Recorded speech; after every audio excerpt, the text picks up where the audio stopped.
찾아 있습니다. 느헤미야 6장 또 내가 선지자를 세워 예루살렘에서 너를 들어 선전하기를 유다에 왕이 있다 하게 하였으니 지금 이 말이 왕에게 들릴지라. 그런즉 너는 이제 오라 함께 의논하자 하였기로 내가 사람을 보내어 그에게 이르기를 내가 말한 바 이런 일은 없는 일이요 내 마음에서 지어낸 것이라 하였나니 이는 그들이 다 우리를 두렵게 하고자 하여 말하기를 그들의 손이 피곤하여 역사를 중지하고 이루지 못하리라 함이라. 이제 내 손을 힘있게 하옵소서 하였노라.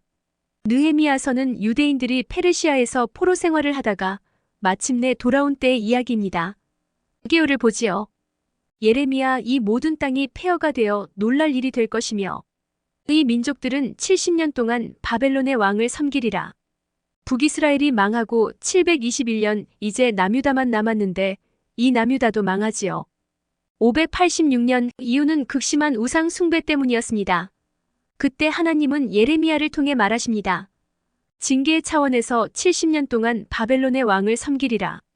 그리고 돌아와야 하는데 1차로 돌아온 사람이 스룹바벨 여호수아. 그런데 많은 유대인들이 바벨론을 무너뜨린 페르시아에 그대로 남아 있었습니다. 그러자 페르시아에 남아있던 사람에게 환난이 닥치죠. 그때 일어난 일이 에스더서입니다. 에스더 하만이 모르드게가 무릎을 꿇지도 아니하고 절하지도 아니함을 보고 매우 노하더니 그들이 모르드게의 민족을 하만에게 알림으로 하만이 모르드게만 죽이는 것이 부족하다고 생각하고 아하수에로의 온 나라에 있는 유다인 곧 모르드게의 민족을 다 멸하고자 하더라. 하나님은 역사를 경영하실 때 그냥 경영하지 않습니다. 꼭 합당한 이유와 목적을 가지고 경영하시고 믿음의 사람은 그 경영을 잘 이해해야 평안이 있지요. 바벨론이 망하고 페르시아에 남아있던 유대인들은 에스더 사건 때 깨달았어야 합니다. 우리가 하나님이 원하시는 포지션에 있지 않았더니 민족이 몰살당할 뻔했네. 하나님은 우리가 약속의 땅으로 가라고 하시는구나. 돌아가자. 언약 백성은 언약의 자리에 약속의 자리에 있어야 복을 받습니다. 내가 너를 향해 영원 전부터 계획한 그 모습, 그 포지션에 있어야 돼. 그렇지 않으면 힘들어져 하시죠. 구약의 백성이 잠시 징계를 받았지만 이제 그 징계가 끝나고 약속의 장소로 돌아가야 하는데 그걸 못하니 민족이 멸절될 뻔했으나 하나님이 에스더를 통해 겨우 살게 하십니다. 신약 백성인 우리는 어떻습니까? 하나님이 나에게 하시는 말씀이 들립니까? 우리 가정에 하시는 말씀이 들립니까? 역사를 경영하는 하나님이 역사와 환경을 통해 말씀하시는 그 말씀이 들립니까? 누구야, 너는 내가 너희 가정에 허락한 그 모습에 잘 위치하고 있니? 내가 너 결혼식 때 말한 그 모습으로 살고 있어? 우리의 가정이 때로 힘들고 어려운 것은 혹시 약속의 자리를 떠났기 때문이 아닐까요? 그래서 늦게라도 깨닫고 돌아가는 사람들 이야기가 에스라 느헤미야 이야기입니다. 우리는 어떻습니까? 하나님이 말씀하신 언약을 붙잡고 그 약속의 자리에 서 있습니까? 아니면 엉뚱한 곳에서 엉뚱한 것에 낙심하고 엉뚱한 곳을 바라보고 있습니까? 우리 누구지요? 난 구제불능 죄인이다. 1. 나는 성도다. 내 처지 때문에 주눅든다. 2. 나는 복받았다. 아무도 내 노고를 알아주지 않아 서럽다. 3. 나는 인정받았다. 교회를 열심히 다녀도 감동이 없다. 4. 나는 구원받았다. 나랑 다른 저 인간 너무 싫다. 5. 나는 화해했다. 내 인생만 시련의 연속이다. 6. 나는 고난받는다. 그 누구도 내 마음을 모른다. 7. 나는 기도한다. 다른 사람이 가진 재주가 부럽다. 8. 나는 은사를 받았다. 더 괜찮은 사람이 되려고 힘쓰다 실망했다. 9. 나는 새롭다. 원망과 미움이 도저히 안 풀린다. 10. 나는 용서받았다. 나는 돈도 연줄도 없다. 11. 나는 하나님께 입양되었다. 아무도 내게 관심이 없다. 12. 나는 사랑받고 있다. 제대로 보상받지 못할까봐 걱정된다. 13. 나는 상을 받는다. 영적 전쟁, 자신 없다. 14. 나는 승리자다. 우리가 좀 힘들고 어렵다고 하나님이 약속하신 그 모습에서 떠나 다른 엉뚱한 곳에 엉뚱한 모습을 나로 알고 있기에 돈 많은 나, 인기 많은 나. 이런 것에서 정체성을 찾고 있기에 어려움과 아픔이 있지 않은지요. 너는 목사다, 너는 사모다 하시는데 하나님이 그 지위에 맞는 모습을 원하시는데 우리가 그 수준이 안 되어서 하나님이 우리를 사람 채찍, 인생 막대기로 때리고 계시는 것은 아닐까요? 사무엘아, 나는 그에게 아버지가 되고 그는 내게 아들이 되리니 그가 만일 죄를 범하면 내가 사람의 매와 인생의 채찍으로 징계하려니와. 하나님이 우리에게 너는 물질을 이렇게 관리해라. 왜냐면 너는 청직이니까 하시는데 그러지 못해서 우리 주머니가 채워지지 않는 것은 아닐까요? 찾아 있습니다. 느헤미야, 산발락과 도비야와 아라비아 사람 게셈과 그 나머지 우리의 원수들이 내가 성벽을 건축하여 허물어진 틈을 남기지 아니하였다 함을 들었는데 그때는 내가 아직 성문에 문짝을 달지 못한 때였더라. 산발락과 게셈이 내게 사람을 보내어 이르기를 오라. 우리가 오노 평지 한 촌에서 서로 만나자 하니 실상은 나를 해하고자 함이었더라. 내가 곧 그들에게 사자들을 보내어 이르기를 내가 이제 큰 역사를 하니 내려가지 못하겠노라. 어찌하여 역사를 중지하게 하고 너희에게로 내려가겠느냐 하매 그들이 4번이나 이같이 내게 사람을 보내되 나는 꼭 같이 대답하였더니 산발랏이 5번째는 그 종자의 손에 봉하지 않은 편지를 들려 내게 보내는데 그 글에 이르기를 이방 중에도 소문이 있고 가스무도 말하기를 너와 유다 사람들이 모반하려 하여 성벽을 건축한다 하나니 내가 그 말과 같이 왕이 되려 하는도다.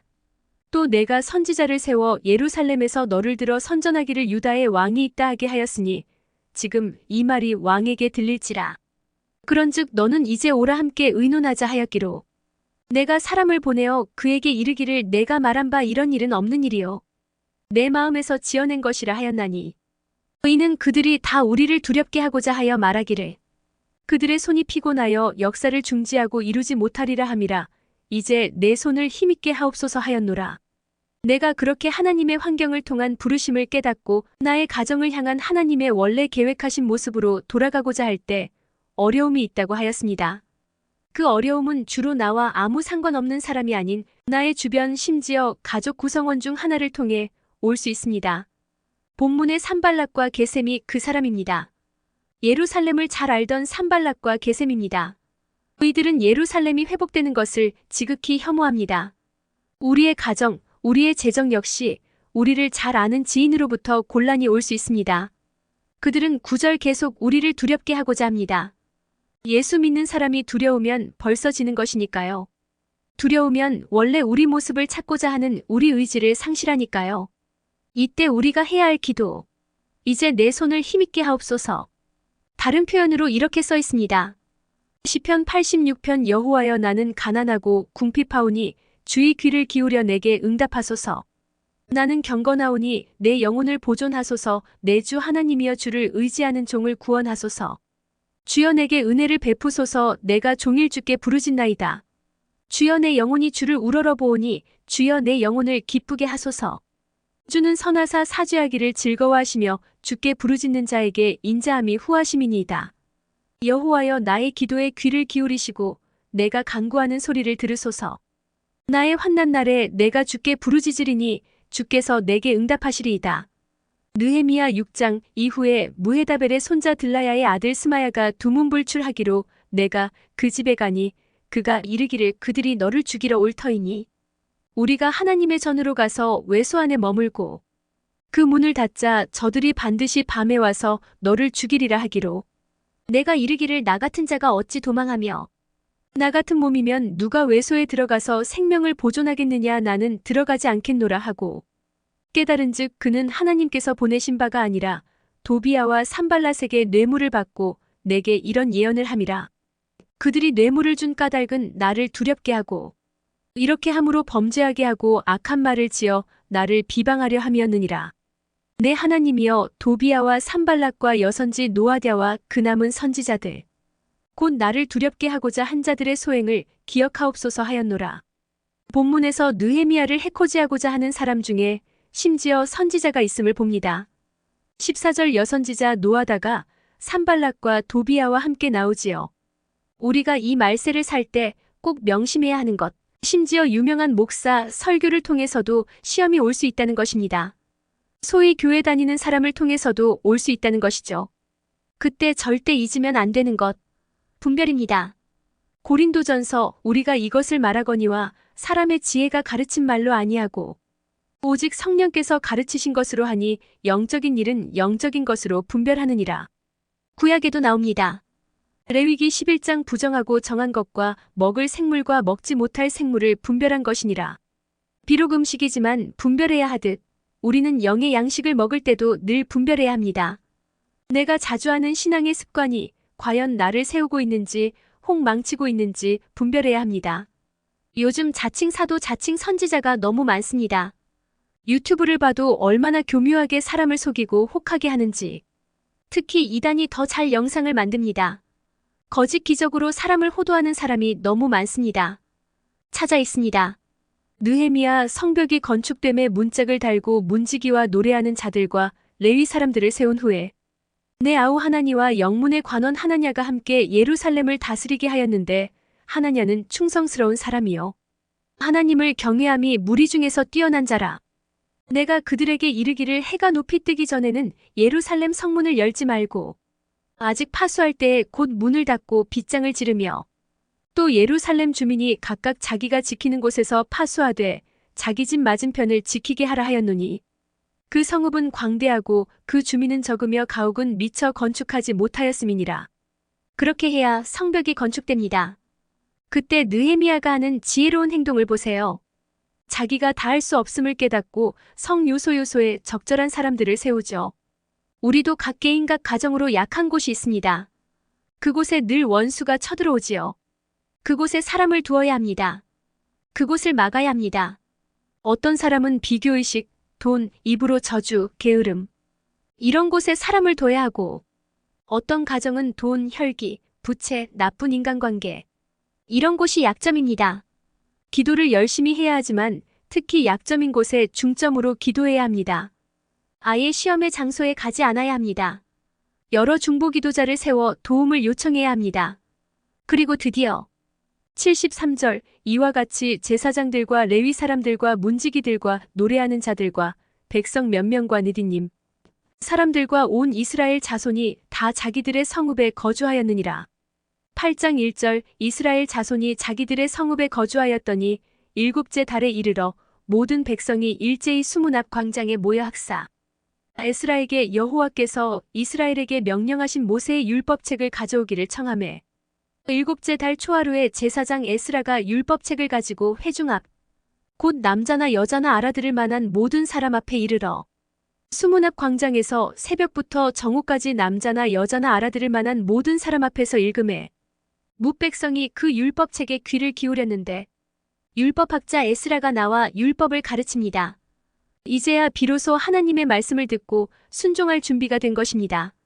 구약 백성 이스라엘의 포지션이 드디어 회복된 것입니다. 하나님의 사람이 하나님 믿는 가정이 원래 하나님의 정하신 모습으로 돌아가는데 이렇게 어려운 절차와 노력이 있는 것입니다. 그러나 할 수 있습니다. 아니 해야 합니다. 그것이 우리의 부르심이기 때문입니다. 우리도 신약 백성으로서 먼저 힘겹게 성벽을 쌓고 특히 약한 곳, 그래서 산발락과 도비아가 늘 괴롭히고 조롱하는 곳을 중점적으로 막아야 합니다. 그러면 비로소 하나님의 영이 우리 가운데 좌정하시어 다시 말씀하시며 우리를 이끄시고 우리를 회복시키는 것입니다. 느헤미야에게 일어났던 일이 우리에게 일어나는 것입니다. 그런 일이 저와 여러분에게 있기를 축원합니다.